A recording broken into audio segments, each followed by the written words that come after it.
TDP యువ నాయకుడు కృష్ణారావు జన్మదిన వేడుకలు ఘనంగా.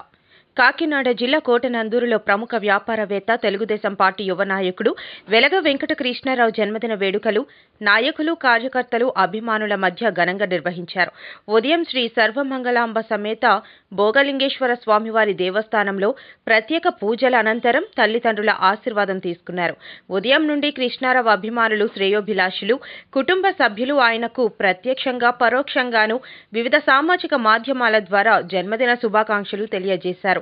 తెలుగుదేశం పార్టీ పోలిట్ బ్యూరో సభ్యుడు, శాసన మండలి సభాపక్ష నేత యనమల రామకృష్ణుడు, ఎమ్మెల్యే యనమల దివ్య, మాజీ ఎమ్మెల్యే రాజా అశోక్ బాబు, యనమల రాజేష్, యునుగంటి సత్యనారాయణ, చింతమ్మనీడి అబ్బాయి, సుర్ల లోవరాజు తదితరులు శుభాకాంక్షలు తెలియజేశారు. మాజీ ఎంపీపీ దంతులూరి చిరంజీవిరాజు ఆధ్వర్యంలో కృష్ణారావు జన్మదిన వేడుకలు ఘనంగా జరిపారు. సచివాలయ సిబ్బంది, ప్రాథమిక ఆరోగ్య కేంద్ర సిబ్బంది, ఎస్ఐటి రామకృష్ణ, హైస్కూల్ సిబ్బంది మరియు విద్యార్థులు, ఆర్యవైశ్య ప్రముఖులు, తెలుగుదేశం పార్టీ కార్యకర్తలు, అభిమానులు, నాయకులు శుభాకాంక్షలు తెలియజేశారు. తేటగుంట క్యాంపు కార్యాలయంలో యనమల రామకృష్ణుడు, ఎమ్మెల్యే యనమల దివ్య కృష్ణారావు చేత కేక్ కట్ చేయించి శుభాకాంక్షలు తెలియజేశారు. ముస్లిం మైనారిటీ నాయకుడు షేక్ మీరాబాయ్ పెద్ద ఎత్తున గ్రామంలో ఫ్లెక్సీలు ఏర్పాటు చేసి తన అభిమానాన్ని చాటుకున్నారు.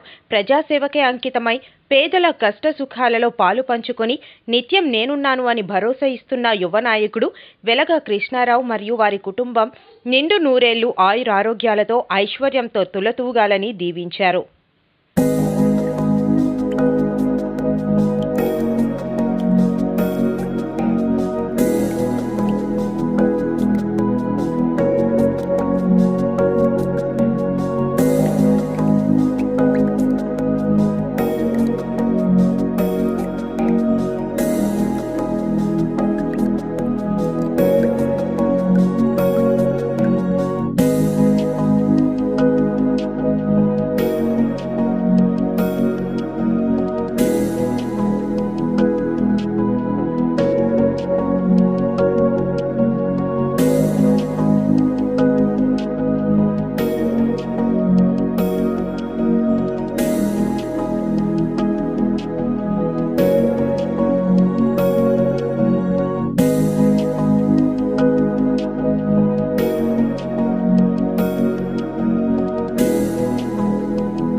అందరికీ నమస్కారం అండి. ఈరోజు నా జన్మదినం కారణంగా వేడుక జరిగింది. ముఖ్యంగా మన గౌరవనీయులు పెద్దలు, గౌరవనీయులు మన ఎమ్మెల్సీ గారైనటువంటి శ్రీ యనమల రామకృష్ణుడి గారికి, అలాగే వారి ముద్దుల బిడ్డ యనమల దివ్య గారు, మన రాష్ట్ర ప్రభుత్వ విప్పు మన ఎమ్మెల్యే గారు అయినటువంటి యనమల దివ్య గారికి, అలాగే కోటనందూరు మండల నాయకులు, అలాగే తుని నియోజకవర్గ నాయకులు, కోటనందూరు మండల నాయకులు అయినటువంటి గాడి రాజబాబు గారికి, అలాగే మన కోటనందూరు మాజీ ఎంపీపీ గారు దంతులూరి చిరంజీవిరాజు గారికి, కోటనందూరు మాజీ సర్పంచ్ గారు అయినటువంటి బోరపాటి సత్యనారాయణ గారికి, అలాగే మా హాస్పిటల్ మాజీ చైర్మన్ అయినటువంటి చింతకాయల రవి గారికి, అలాగే ఎల్ఎస్ఎన్ మూర్తి, అలాగే హై స్కూల్ చైర్మన్ అయినటువంటి చందక శ్రీని గారికి, మొత్తం కోటనందూరు టీడీపీ యువత, అలాగే టీడీపీ సీనియర్ నాయకులు, టీడీపీ యువ నాయకులు, టీడీపీ కార్యకర్తలు, శ్రేయోభిలాషులు, మిత్రులు అందరికీ కూడా, ప్రజానికానికి అందరికీ కూడా నాకు కృతజ్ఞతలు తెలియజేసిన ప్రజానికానికి అందరికీ కూడా నేను నమస్కారాలు తెలియజేసుకున్నాను.